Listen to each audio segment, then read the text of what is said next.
Yeah, yeah, yeah, yeah, yeah, yeah, yeah. Hi guys, j'espère que vous allez bien et que vos projets se portent bien. Et même si ça ne va pas, ça va aller par la grâce de Dieu. Alors aujourd'hui, nous sommes réunis ici pour la vidéo sur les menstruations. Pourquoi est-ce que à chaque fois que j'ai des menstruations, j'ai des douleurs, j'ai des CVO? Comment faire pour éviter ces douleurs pendant mes périodes de menstruation? Donc dans cette vidéo, on va essayer de répondre à ces questions les amis. Avant de commencer la vidéo, je vais toujours vous prier de vous abonner, activer la cloche de notification pour ne pas manquer mes vidéos, liker et surtout partager. Déjà les règles à la base, c'est un écoulement sanguin qui se fait chaque mois chez la femme. Donc le sang coule et sort de la femme en fait. Et les règles, c'est un signe que l'ovule ne s'est pas fécondé. Donc comme l'ovule ne s'est pas fécondé, elle s'écoule en fait par les voies extérieures sous forme de sang en fait.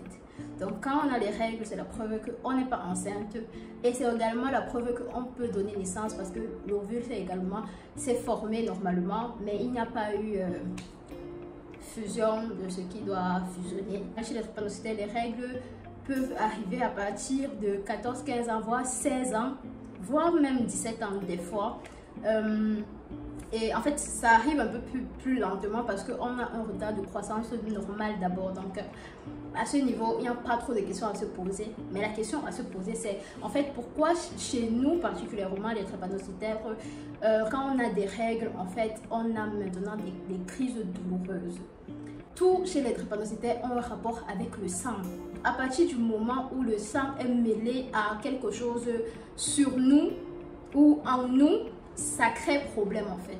Étant donné que c'est un écoulement sanguin, le sang s'accumule et après une période dans le mois, il doit s'évacuer en fait, s'il n'y a pas eu de rapport sexuel. Quand il s'évacue, ça fait en sorte qu'il y ait baisse de taux de sang pour nous. Donc selon les estimations qu'on peut voir sur internet, 50 à 150 millilitres de sang peuvent s'écouler du corps d'une femme. Étant donné que nous on a un problème de sang, en fait comme je dis, tout a un rapport avec le sang. Si les règles n'incluaient pas le sang, on ne devait avoir aucun problème. Mais étant donné que ça inclut le sang se vide, ça rend limite un tout petit peu anémique pour des femmes qui ont des longues périodes de règles. Parce que ce qu'on ne dit pas aussi, pour les drépano, une drépano peut saigner 2 fois ou 2 fois par mois en fait, c'est possible. Moi j'écoutais à l'école, on me disait avant c'est pas possible et tout, et quand je faisais face à ces choses, je me disais que c'est moi qui ai un problème, mais en réalité ça arrive. C'est possible que tu as tes règles, après ça fait 1-2 jours, c'est comme si c'est fini en fait, et après les 1, 2 ou 3 ou 4 jours, même une semaine, ça reprend en fait. Donc c'est possible, ça dépend vraiment du corps de chacun. Pour les drépano, sont des périodes assez longues souvent. Chaque jour, le sang sort de toi. C'est normal que le corps vide de son sang. Et quand il se vide, il réagit. Au-delà même du sang qui s'écoule, il y a tout un système qui est mis en place pour l'écoulement sanguin en rapport aux menstruations. Donc le système qui est mis en place, ça fait en sorte que les organes se mettent en place pour évacuer le sang. Ça bouscule l'organisme en réalité. Donc avec cette bousculade, avec le manque de sang et toutes ces choses là, on est amené à avoir des douleurs en fait. C'est un peu ça la raison pour laquelle nous avons mal, nous avons des douleurs lors des règles. Le premier conseil que je vais toujours vous donner, beaucoup d'eau. Beaucoup d'eau parce que le sang qui sort, qui s'écoule lors des menstruations, c'est un sang sale qui doit s'écouler. Que l'eau vous aide à drainer le sang qui s'écoule en fait. Et quand vous allez aider l'organisme à drainer cela, vous allez aider l'organisme à drainer avec de l'eau. Et ça vous fera moins mal de toutes les manières. Donc pareil que les yeux jaunes ou bien, en fait l'eau c'est la solution pour tout. On ne va jamais vous donner une autre solution que de l'eau en premier en fait. Donc buvez de l'eau.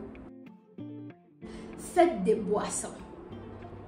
Les boissons antioxydantes qui vont vous aider en réalité à remplir le sang qui est en train de s'évacuer. Donc, il doit avoir un contre-effet avec les aliments que vous mangez ou les boissons que vous buvez. toutes les boissons que vous buvez et tous les aliments que vous mangez pendant votre période de règles doivent avoir un seul et unique but. Parce que ce n'est que 3 jours, ce n'est que 6 jours, ce n'est qu'une semaine, parfois ce n'est que 2 semaines ou bien 1 semaine et demie. Donc, vous pouvez vous faire violence pendant cette 1 semaine de juste manger et boire des choses qui vont vous apporter du sang. Quand vous sentez que vous avez déjà des douleurs ou votre cycle doit s'avancer, parce que c'est vrai que nous sommes pronostiqués, mais ce sont toutes des femmes. Ça veut dire que toutes les femmes ont des symptômes quand elles veulent déjà saigner. Chaque femme a son symptôme. Reconnaissez vos symptômes et quand vous sentez déjà que c'est ça, allez, je ne sais pas si vous achetez ou bien si vous faites à la maison. Faites 3 bouteilles de 2 litres. 3 bouteilles de 2 litres chacune. Une bouteille aussi carottes. C'est-à-dire, vous allez seulement presser les carottes. Seulement, vous pressez les carottes avec, je ne sais pas moi, un peu de miel, un peu de sucre roux, pas le sucre blanc. Un peu de miel, un peu de sucre roux. Vous pressez, vous pouvez mettre du lait ou de la crème fraîche ou bien quelque chose qui va un peu vous booster à boire. Vous écrasez ça, beaucoup de carottes. La quantité, peu importe, ça va marcher. Vous mettez beaucoup de carottes, vous pressez, vous faites une bouteille de 2 litres de votre jus de carotte, vous mettez à boire. L'autre jus, vous prenez le concombre. Le concombre, vous mettez dans le mixeur et tout, avec toujours, je sais pas moi, pas le lait, surtout pas le lait. Si vous savez que vous êtes un peu dans les pays étrangers, on a les laits un peu qui se fermentent, toutes ces choses-là. Si vous êtes en Afrique, il n'y a pas de problème. Les laits en poudre là, vraiment, c'est souvent trop facile. Mais vraiment, les laits qu'on a déjà fait en liquide là, je ne vous conseille pas de mettre ça, mais prenez plutôt la crème fraîche, je sais pas trop, crème fraîche liquide que vous pouvez mettre à votre mélange, ou bien même pas le yaourt, ne mettez pas le yaourt parce que ce sont des choses qui se fermentent, ça va gâter votre mélange en fait. Donc prenez juste le concombre, crème fraîche peut-être, miel, bref des choses qui peuvent se conserver dans le temps. Vous pouvez mélanger à votre boisson de concombre. Vous faites une autre bouteille de 2 litres, vous posez, et la 3e bouteille en réalité c'est la betterave. Donc vous faites betterave, lait liquide, peut-être Nestlé, betterave, si vous trouvez que le goût est vraiment, vous pouvez mettre lait liquide, je sais pas moi, miel, sucre roux, pas le sucre blanc. Vous faites votre mélange, vous avez 3 bonnes bouteilles. Pour ceux qui peuvent saigner, pour celles qui peuvent saigner pendant 3 jours. Après, si c'est plus de 3 jours, si c'est 6 jours, si c'est 9 jours, vous répétez l'opération des 2 litres de chaque bouteille pour les autres 3 jours. Donc, vous buvez chaque jour.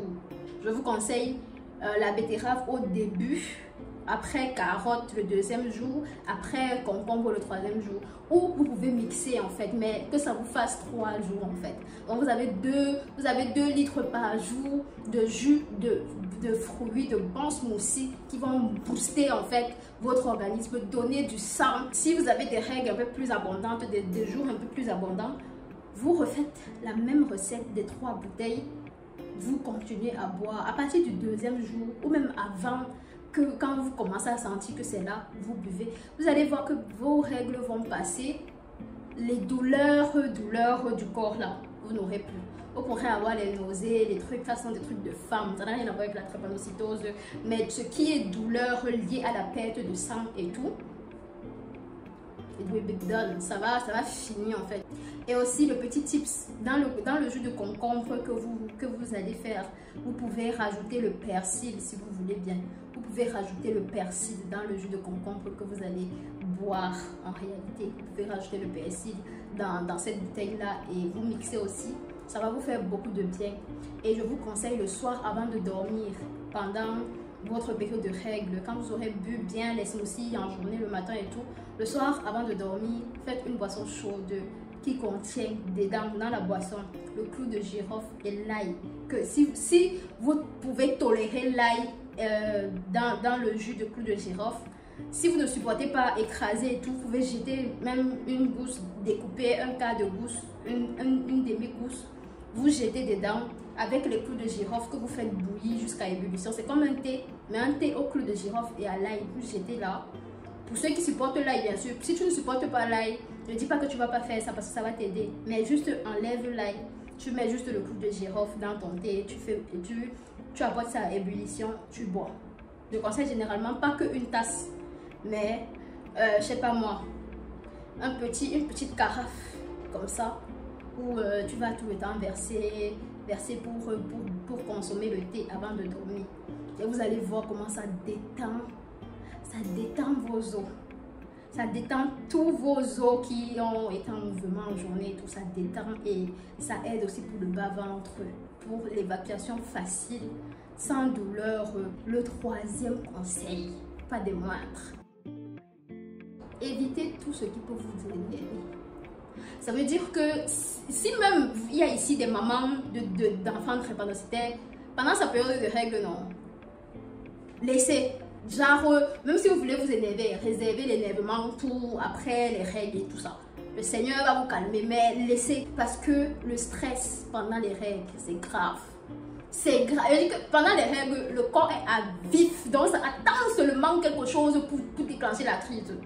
Donc, le stress pendant les règles, les amis, on évite. On évite le repos. Quelqu'un qui n'a pas bien dormi ne peut pas ne pas être stressé. Donc, on évite le stress. On dort bien. Même si tu pars à l'école et tout, tu t'arranges à ce que pendant ta période de règles, tu dors plus que d'habitude. Tu t'arranges à ce que quand tu te lèves le matin, les pressions de haut, retard, machin, il le faut même. Parce que c'est comme ça, un petit truc. Tu commences à avoir mal au dos. Petit énervement, petit je suis pressée et tout, mal aux pieds, petit, même si tout autour de vous peut vous faire stresser, vous mettez seulement dans votre tête que c'est pour cette période je ne dois pas être stressée, je laisse faire en fait pour ma santé. Et vous allez voir. Également les amis, continuez à prendre votre vitamine B9 et ajoutez à cela vos compléments de calcium, de magnésium pour vous permettre d'avoir des os solides pendant cette période parce que les os ont tendance également à se fragiliser. Donc les amis, nous sommes arrivés à la fin de cette vidéo. J'espère que vous aura plu et que vous allez mettre les conseils en pratique parce que ça va marcher. Et aussi, je n'ai pas encore fait la vidéo sur la troisième partie de la vidéo sur l'alimentation, le sport, comment changer les graisses qu'on a obtenu des aliments de la deuxième partie en masse en fait pour ne pas avoir des maladies mais pour grossir.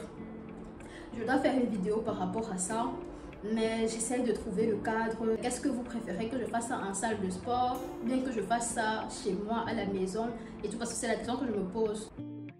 Voilà, surtout n'oubliez pas de vous abonner, à activer la cloche de notification pour ne pas manquer mes vidéos, à liker et à partager. Et on se dit à la prochaine pour une prochaine vidéo. Bye bye.